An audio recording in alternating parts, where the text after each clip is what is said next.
translation of Sahih Bukhari, Book 33, Retiring to a Mosque for Remembrance of Allah, Itikaf.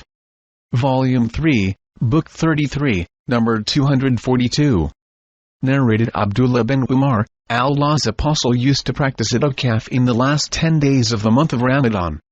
Number 243, narrated Aisha, the wife of the Prophet used to practice itikaf in the last 10 days of Ramadan till he died, and then his wives used to practice itikaf after him. Number 244, narrated Abu Said al-Khudri, Allah's Apostle used to practice itikaf in the middle 10 days of Ramadan, and once he stayed in itikaf till the night of the 21st, and it was the night in the morning of which he used to come out of his itikaf.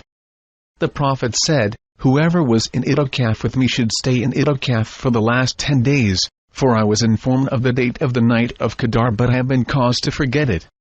In the dream I saw myself prostrating in mud and water in the morning of that night. So, look for it in the last 10 nights and in the odd ones of them." It rained that night, and the roof of the mosque dribbled as it was made of leaf stalks of date palms. I saw with my own eyes the mark of mud and water on the forehead of the Prophet, that is in the morning of the 21st. Number 245, narrated Aisha, the Prophet used to bend his head out to me while he was in itikaf in the mosque during my monthly periods, and I would comb and oil his hair. Number 246, narrated Aisha, the wife of the Prophet, Allah's Apostle used to let his head in the house while he was in the mosque, and I would comb and oil his hair. When in itikaf he used not to enter the house except for a need. Number 247, narrated Aisha, the Prophet used to embrace me during my menses. He also used to put his head out of the mosque while he was in itikaf, and I would wash it during my menses. Number 248, narrated Ibn Umar, Umar asked the Prophet, "I vowed in the pre-Islamic period of ignorance to stay in itikaf for one night in al-Masjid al-Haram." The Prophet said to him, "Fulfill your vow." Number 249, narrated Amra, Aisha said, the Prophet used to practice itikaf in the last 10 days of Ramadan, and I used to pitch a tent for him, and after offering the morning prayer, he used to enter the tent. Hafsa asked the permission of Aisha to pitch a tent for her, and she allowed her, and she pitched her tent. When Zainab bint Jahsh saw it, she pitched another tent. In the morning the Prophet noticed the tents. He said, "What is this?" He was told of the whole situation. Then the Prophet said, "Do you think that they intended to do righteousness by doing this?" He therefore abandoned the itikaf in that month and practiced itikaf for 10 days in the month of Shawwal. Number 250, narrated Aisha, the Prophet intended to practice itikaf, and when he reached the place where he intended to perform itikaf, he saw some tents, the tents of Aisha, Hafsa and Zainab. So, he said, "Do you consider that they intended to do righteousness by doing this?" And then he went away and did not perform itikaf in Ramadan, but performed it in the month of Shawwal for 10 days. Number 251, narrated Ali bin al-Husayn, Safiya, the wife of the Prophet, told me that she went to Allah's Apostle to visit him in the mosque while he was in itikaf in the last 10 days of Ramadan. She had a talk with him for a while, then she got up in order to return home. The Prophet accompanied her. When they reached the gate of the mosque, opposite the door of Salama, 2 Ansari men were passing by, and they greeted Allah's Apostle. He told them, "Do not run away," and said, "She is my wife Safiya bint Hayy." Both of them said, "Subhanallah, how dare we think of any evil, O Allah's Apostle?" And they felt it. The Prophet said to them, "Satan reaches everywhere in the human body as blood reaches in it, everywhere in one's body. I was afraid lest Satan might insert an evil thought in your minds." Number 252, narrated Abu Salama bin Abdurrahman, I asked Abu Said al-Khudri, "Did you hear Allah's Apostle talking about the night of Qadar?"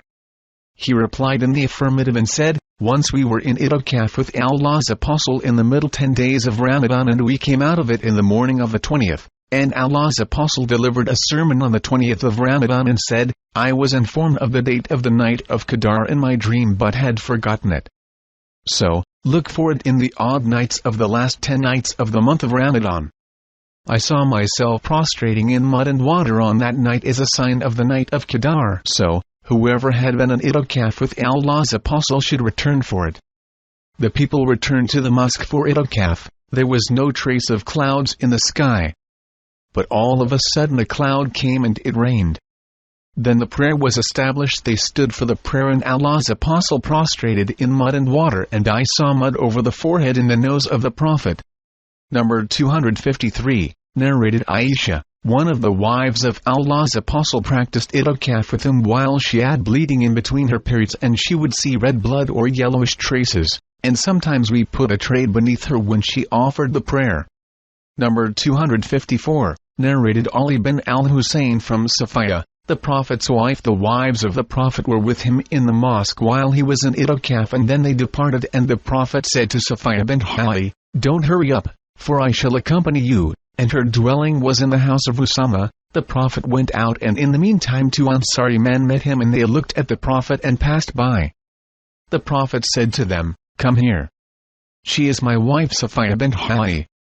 They replied, "Subhanallah, how dare we think of evil, O Allah's apostle? We never expect anything bad from you." The Prophet replied, "Satan circulates in the human being as blood circulates in the body, and I was afraid lest Satan might insert an evil thought in your minds." Number 255, narrated Ali bin al-Husayn from Safiya. Safiya went to the Prophet while he was in itikaf. When she returned, the Prophet accompanied her walking. An Ansari man saw him. When the Prophet noticed him, he called him and said, "Come here. She is Safiya." Sufyan, a sub-narrator, perhaps said that the Prophet has said, "This is Safiya, and Satan circulates in the body of Adam's offspring as his blood circulates in it." A sub-narrator asked Sufyan, "Did Safiya visit him at night?" He said, "Of course, at night." Number 256, narrated Abu said, "We practiced itikaf with Allah's apostle in the middle 10 days of Ramadan. In the morning of the 20th of Ramadan we shifted our baggage, but Allah's apostle came to us and said, 'Whoever was itikaf should return to his place of itikaf,' for I saw that is was informed about the date of this night of Qadr and saw myself prostrating in mud and water. When I returned to my place the sky was overcast with clouds and it rained. By him who sent Muhammad with the truth, the sky was covered with clouds from the end of that day, and the mosque, which was roofed with leaf stalks of date palm trees, leaked with rain, and I saw the trace of mud and water over the nose of the Prophet and its tip." Number 257, narrated Amr bin Abdurrahman from Aisha, Allah's apostle used to practice itikaf every year in the month of Ramadan. And after offering the morning prayer, he used to enter the place of his itikaf. Aisha asked his permission to let her practice itikaf, and he allowed her, and so she pitched a tent in the mosque. When Hafsa heard of that, she also pitched a tent for herself, and when Zainab heard of that, she too pitched another tent. When, in the morning, Allah's apostle had finished the morning prayer, he saw 4 tents and asked, "What is this?" He was informed about it. He then said, "What made them do this? Is it righteousness?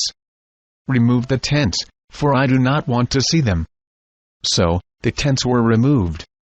The Prophet did not perform itikaf that year in the month of Ramadan, but did it in the last 10 days of Shawwal. Number 258, narrated Abdullah bin Umar bin al-Khattab said, "O Allah's apostle, I vowed in the pre-Islamic period to perform itikaf in al-Masjid al-Haram for one night." The Prophet said, "Fulfill your vow." So, he performed itikaf for one night. Number 259, narrated Ibn Umar, that Umar had vowed in the pre-Islamic period to perform itikaf in al-Masjid al-Haram. A sub-narrator thinks that Umar vowed to perform itikaf for one night. Allah's apostle said to Umar, "Fulfill your vow." Number 260, narrated Abu Hurairah, the Prophet used to perform itikaf every year in the month of Ramadan for 10 days, and when it was the year of his death, he stayed in itikaf for 20 days. Number 261, narrated Amr bin Abdurrahman from Aisha, Allah's apostle mentioned that he would practice itikaf in the last 10 days of Ramadan. Aisha asked his permission to perform itikaf and he permitted her. Hafsa asked Aisha to take his permission for. Number 262, narrated Urwa, Aisha during her menses used to comb and oil the hair of the Prophet while he used to be in itikaf in the mosque. He would stretch out his head towards her while she was in her chamber,